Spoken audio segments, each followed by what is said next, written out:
Dan Ibu juga udah memberi tugas ke kalian, yaitu mempelajari tentang puisi rakyat. Coba Ibu mau tes dulu sebelum masuk ke puisi rakyat. Di sini ada yang tahu gak apa itu puisi rakyat? Cum. Puisi rakyat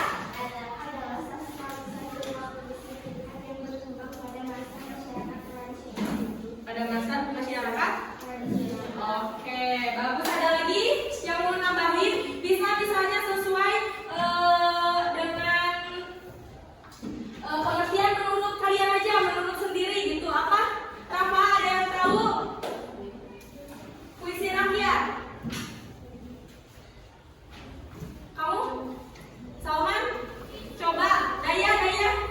Puisi rakyat kira-kira menurut Daya itu apa ya? Sejarah apa? Sejarah apa Daya?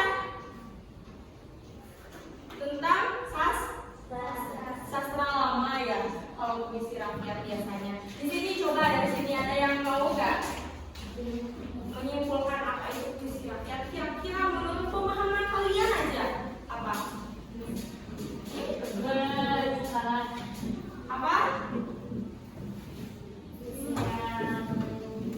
Puisi yang apa?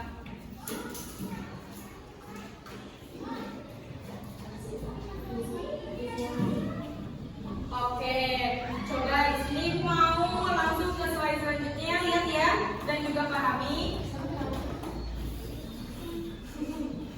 Tuh, apa itu puisi rakyat? Puisi rakyat adalah, coba baca Carmela. Puisi rakyat adalah warisan bangsa yang berupa puisi, syair, pantun, dan gurindam yang memiliki gagasan moral, agama, dan filosofi. Puisi rakyat merupakan karya sastra yang di dalamnya terdapat beberapa jenis bait atau baris.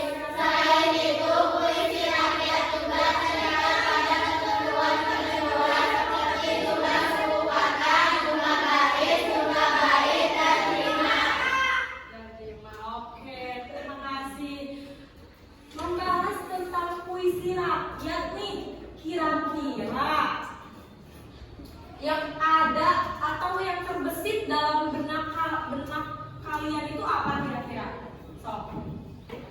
Bu, cenah abi mah namunnya cenah puisi teh puisi cenah gitu. Terus ada yang, Bu, kalau menurut saya mah puisi rakyat tuh pantun Bu, atau apa gitu. Coba apa? Puisi rakyat tuh kira-kira apa? Kan? Enggak, kayak misalnya puisi rakyat tuh judulnya. Nah, yang ininya tuh subjudul di puisi rakyat tuh apa aja? Anak-anak mah tuh di puisi rakyat. Apa? Pantun, terus syair, itu ada tuh di sana tuh, tinggal baca apa? Pantun, syair, gurindam. Ya, betul sekali. Di sini karena masuk puisi rakyat, Ibu akan menjelaskan tentang pantun, syair, dan gurindam. Ternyata puisi rakyat itu ada ketentuan-ketentuannya ya. Jadi enggak yang misalnya ngasal terus asal tulis enggak ya. Jadi puisi rakyat itu ada ketentuan-ketentuannya, ada jumlah baris, jumlah kata, dan juga ada, pokoknya ada 5, banyak lah. Nah, langsung lagi ke slide selanjutnya.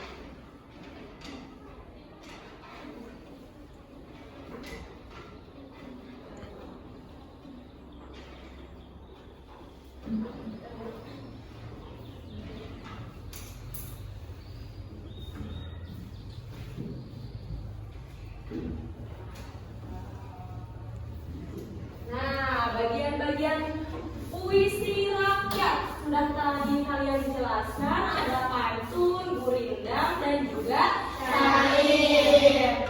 Mari kita bedah satu-satu. Yang pertama itu ada pantun. Betul sekali.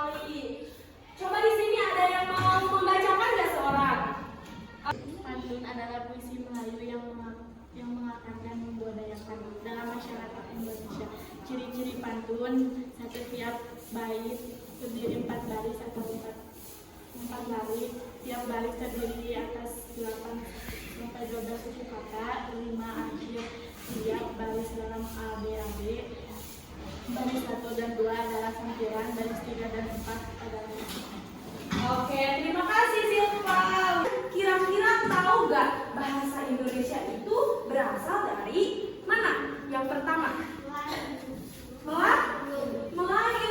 Jadi tadinya itu bahasa Indonesia diadaptasi dari bahasa Melayu yang disempurnakan kembali menjadi bahasa Indonesia. Kalian ngerti gak kalau misalnya Upin lagi ngobrol tanpa subtitle? Pilaku, pasti kan sedikit-sedikit juga tahu ya. Kalau misalnya kakak kan dari di bahasa Melayunya juga tetap ya Kak Ros misalnya gitu. Terus opa itu artinya apa? Tadi kalian bilang gak ngerti, tapi ditanya tahu. Nah, nenek itu dalam bahasa Melayunya opa. Dan juga banyak misalnya gini, cekgu itu kan guru. Terus misalnya disempurnakan dalam bahasa Indonesia menjadi guru gitu. Jadi sekarang Indonesia itu punya bahasa sendiri, yaitu bahasa Indonesia. Yang tadi keterkaitan dengan bahasa Melayu seperti itu. Nah, ini ciri-ciri pantun. Tiap baris terdiri dari 4 baris atau 4 baris. Tiap baris terdiri dari atas 8 sampai 12 suku kata. Rima akhir tiap baris adalah ABAB dan lain sebagainya. Coba kita buktikan ya, apakah benar ciri-ciri pantun itu seperti ini. Slide selanjutnya. Contoh, di sini ada contohnya. Air surut memungut bayam. Cakep. Sayur diisi ke dalam kantung. Cakep. Jangan diikuti tabiat ayam. Cakep. Telur sebiji riuh sekampung. Di sini mana sih yang namanya baris atau lari? Ada gak? Katanya tadi kan 4 baris ya. Coba kita hitung 4 baris gak ini? 1, 2, 3, 4. Ternyata 4 baris. Ciri-ciri yang pertama sudah terpenuhi.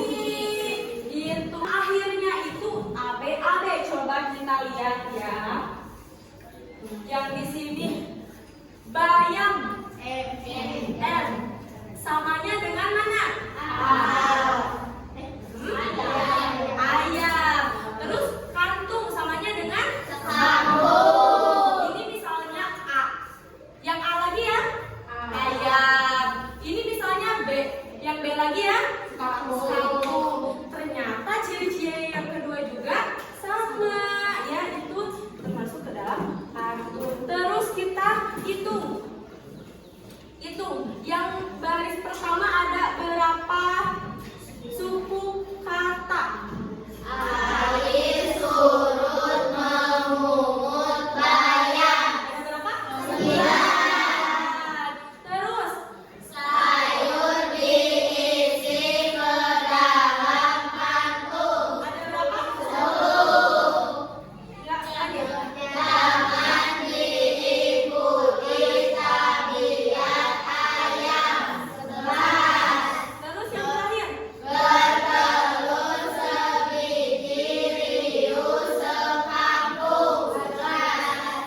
Tapi tadi di ciri-cirinya itu Pantun. apa? Pantun. Oh ya, suku katanya itu dari 8 sampai 12 suku kata. Kalau misalnya suku kata yang ini nggak sama dengan yang ini, itu nggak apa-apa karena minimalnya dari 8 sampai 12 suku kata. Jadi di sini melewati yang tadi nggak, atau misalnya pas gitu di dalamnya gitu ya. Jadi nggak terlalu lebih sampai 13, 14 suku kata, atau misalnya 7 sampai 6 suku kata, enggak kan? Enggak, jadi ini termasuk pantun.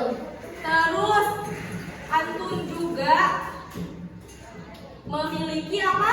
Apalagi yang tadi ciri-cirinya? bait. Isi, coba kita lihat. Ini termasuk sambilan nggak?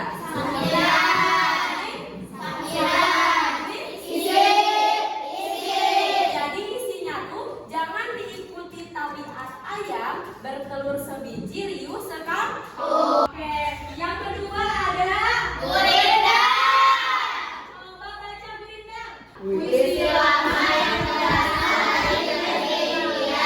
Istilah gurindam sendiri diambil dari bahasa India, yaitu gurindam artinya mula-mula atau perumpamaan.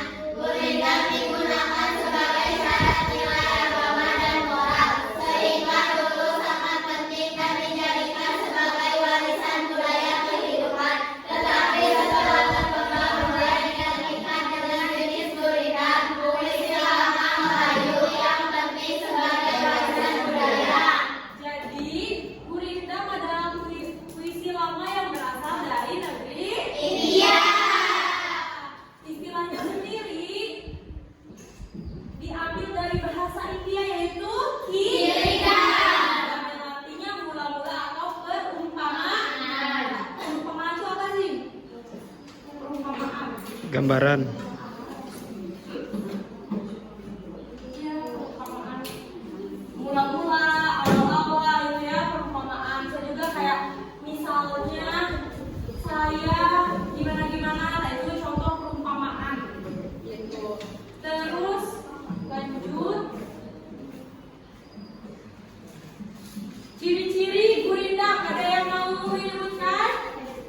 Silakan. Berdiri. Sampai 14 suku kata, tiap baris memiliki 5 sama atau bersajak AA, BB, CC, DD. Merupakan kesatuan hingga bentuk. Baris 1 berisi soal, masalah, atau perjanjian. Baris 2 berisi jawaban, akibat dari masalah atau perjanjian pada baris pertama. Isi gurindam berupa nasihat, filosofi hidup, atau kata modern. Oke. Di sini ada baris pertama, baris kedua. Ini maksudnya ke satu bait ya. Karena itu kan ada koma. Coba ini baca contohnya. Jika hendak mengenal orang mulia, lihatlah kepada kelakuan dia. Itu ada siapa? Dari bersama dengan masuknya Islam. Syair juga berasal dari bahasa Arab yaitu syair. Betul atau syur? Betul, yang artinya perasaan yang menyadari kemudian berkembang menjadi syur yang artinya puisi dalam pengetahuan umum. Tapi setelah mengalami perubahan syair menjadi puisi lama khas Melayu dan tidak lagi mengacu pada tradisi sastra syair Arab. Nah, jadi syair itu dulu tuh adalah puisi. Karena syair juga hampir mirip dengan puisi, namun diadaptasi dari Bahasa Arab. dari Arab. Seiring dengan perkembangannya masuk agama Islam ke Indonesia. Gitu, betul. Lalu gerangan suatu nada mengarangkan syair terlalu indah. Ujungnya ada terus membatui jalan tempat berpindah. Belakangnya terus ada lagi di sanalah itikat diperbetuli sudah. Di sini kalian bisa lihat ya kalau misalnya saat itu bahasanya tidak terlalu mudah dimengerti. Lihat ya, ada yang diperbetuli. Kalau misalnya dalam bahasa Indonesia apa? Diperbetuli. Dibenarkan. Baik. Atau dibenarkan. Gitu. Terus ada lagi, wahai muda, kenali dirimu. Ialah perahu tafsir hidupmu. Tiadalah berapa lama hidupmu, ke akhirat jua kekal hidupmu. Ini coba isi syairnya tentang apa? Puisi, akhirat boleh. Terus apa lagi?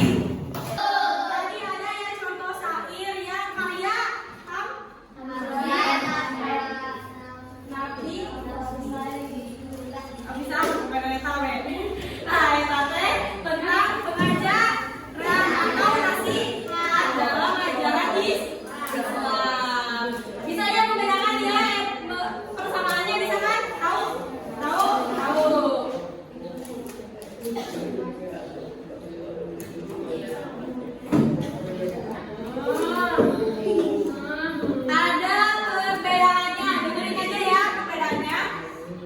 Perbedaan pantun yang pertama ada menyampaikan nasihat, menyatakan rasa sayang, ajaran, budi pekerti dan moral untuk kepentingan sosial dan hiburan. Terus ada bait terdiri dari 4 baris, baris 1 dan 2 merupakan sampiran, baris 3 dan 4 merupakan inti. Terus ada bersajak ABAB terdiri dari 8 sampai 12 suku kata, pilihan kata padat, singkat dan jelas. Terus ada gurindam untuk menyampaikan nasihat atau kata-kata mutiara. Bait terdiri dari 2 baris, bait pertama merupakan sebab atau persoalan, bait kedua merupakan akibat atau penyelesaian isi terletak di lirik kedua. Terus ada bersajak AA terdiri dari 10 sampai 14 suku kata. Nah, tadi itu kan ibu mau tanya pantun itu berasal dari mana? Melayu. Gurindam berasal dari mana? Iya. Arab. Itu juga ya merupakan perbedaan. Terus ada juga syair menyampaikan cerita dan pengajaran serta digunakan dalam kegiatan-kegiatan yang berunsur keagamaan. Tadi intinya udah kita bahas. Terus bait terdiri dari 4 baris, setiap baris mempunyai makna yang berkaitan dengan baris sebelumnya. 4 baris merupakan satu kesatuan ide, tidak ada sampiran maupun isi seperti pantun. Syair perlu dilakukan untuk membentuk nyanyian. Terus ada bersajak AA terdiri dari 8 sampai 12 kata. Cing, perbedaannya kalian bisa ini gak? Bisa paham deh sampai sini? Paham.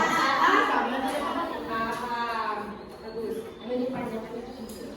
Coba, karena kita tadi udah nih tahu bagaimana ciri-ciri, bagaimana perbedaan dan persamaannya.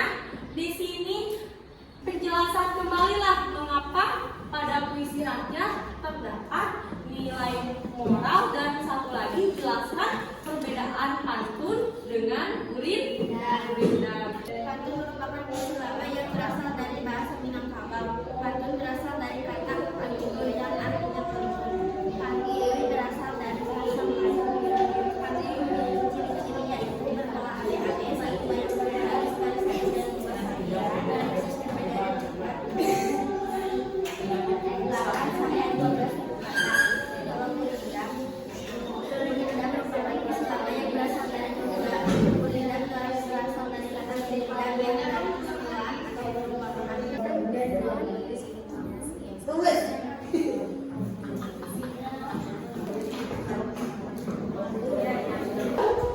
Jadi kesimpulannya adalah puisi rakyat merupakan warisan budaya bangsa yang perlu dilestarikan oleh kita.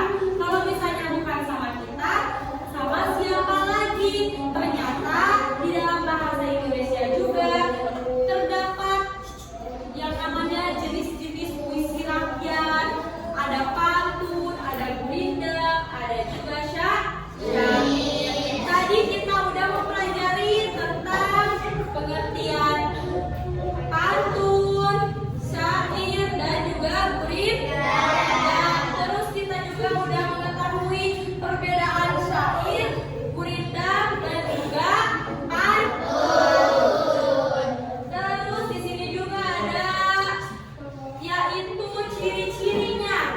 Kita juga udah tahu ya ciri-ciri pantun itu seperti apa, ciri-ciri gurindam itu seperti apa, dan juga ciri-ciri syair itu seperti apa.